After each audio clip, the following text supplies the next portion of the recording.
It was a few weeks ago that the hay bales started creeping slowly away from the house.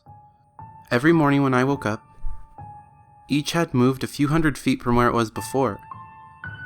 I assumed it was pranksters with nothing better to do, so I ignored it. Within a few days, though, the bales began to approach the boundaries of the farm. I was tired of the whole game by then, and decided to move them back. It took a tedious hour to bring them all from where they were to over near the house again, and by the time I was done, I was ready to snap the neck of whatever little pissant was deciding to screw with me. The next morning, I found each and every one of my horses messily decapitated. The smell was what woke me up. Each one was slumped over against the side of its stall. There was no sign of their heads. I spent the rest of the day cleaning up the mess and burying the remains. It was only when I was done that I noticed the bales of hay had returned to their positions from the day before, scattered far out into the fields. This time I left them where they were. That night I sat on my porch with my shotgun in hand and a pot of coffee on the table beside me. I sat for hours, straining my eyes into the fields to catch a glimpse of who was moving my hay bales. Finally, I was beginning to nod off. I would have, but just as my eyes began to close, I heard a clamor and a rustling of trees from the nearby woods. I leaned forward, my heart racing with excitement. I was going to catch the bastard. I fumbled with my gun and fidgeted in my seat, waiting anxiously for whoever it was to get close enough to ambush. It was only when the thing got close enough for me to make out its silhouette in the dark that I was frozen still. The thing that crept into my fields from the nearby woods didn't seem to notice me sitting there. It stalked, hunched and deliberate, through the fields with the posture of a tiptoeing thief, if not for the fact that it must have towered to over 10 feet tall, even in its crouched position. It might have seemed almost frail. The thinness of its arms and legs, and the emaciated, caved-in quality of its chest, reminded me of a starving animal. Still, this thing was undeniably strong, and I watched it hoist each bale up into its arms with ease, and set it down carefully a while away, taking only a few strides to cover the distance. I watched it work, moving each bale thoughtfully. Every once in a while, it would straighten up to look around at the other bale's position in the fields, before adjusting the one it was working on ever so slightly. Before it left, it looked towards the house. I felt its eyes sweep over me in the dark, but whether it saw me or not, I couldn't tell. Then, it turned silently and crept back the way it came, disappearing into the dark of the woods. It took me an hour before I had the courage to move at all. I went inside after a while, but didn't sleep that night. It was only when the sun rose that I dared step off my porch into the fields. The hay bales were where it left them. Strangely, it didn't move them as far as it had in the previous days. They were approaching something invisible in the fields, and as I looked at them, I realized that they seemed to be making some line. Indeed, as I walked around the house, I saw the distinct circle that formed with me at the center. At first I thought the bales were just being haphazardly moved away from the house, but now I could see that they were instead being moved towards some boundary.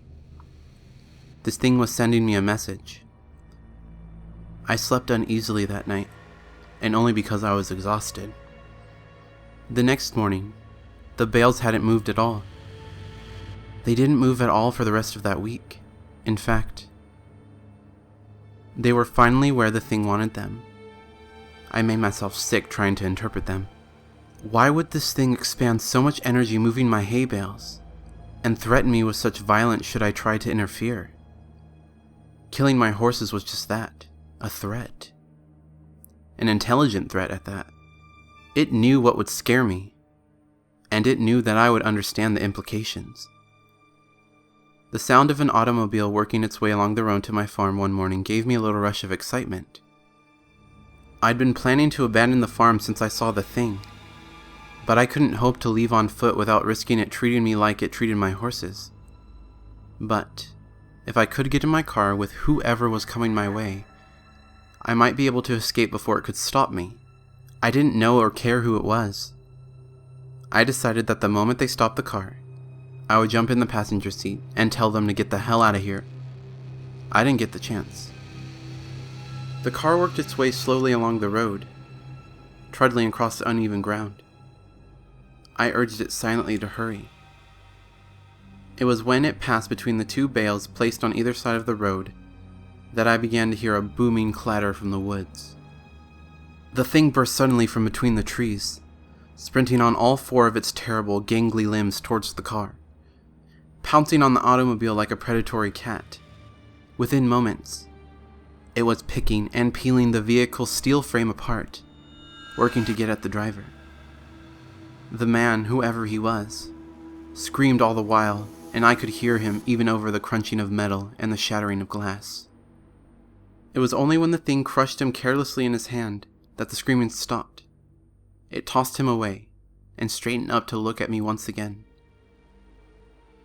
In the sunlight, I could see the inhumanity of it. It was composed entirely of something awful and alive which was lashed together in a messy semblance of a human form.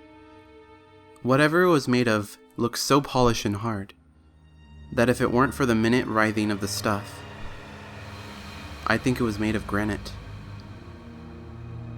The thing retreated back into the woods, and I was left to my shock. My eyes wandered to where the car sat, the engine still sputtering, between two of the hay bales. Suddenly, I understood. The message was clear. I am this thing's captive, and I am not allowed visitors. Nothing may cross the boundaries it has set. I'm trapped here, by the thing that stalks the fields, and it demands nothing except that I never leave. Still, I don't know if I can handle being this thing's canary. I've been thinking hard for the last few days since I saw it crush that man's chest and silence him before he could finish his scream.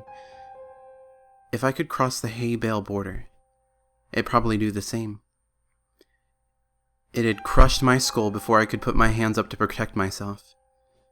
It'd go find a new pet, and probably keep looking until it found someone who could stand knowing that it was waiting just outside, watching it at all hours with its shiny insect eyes.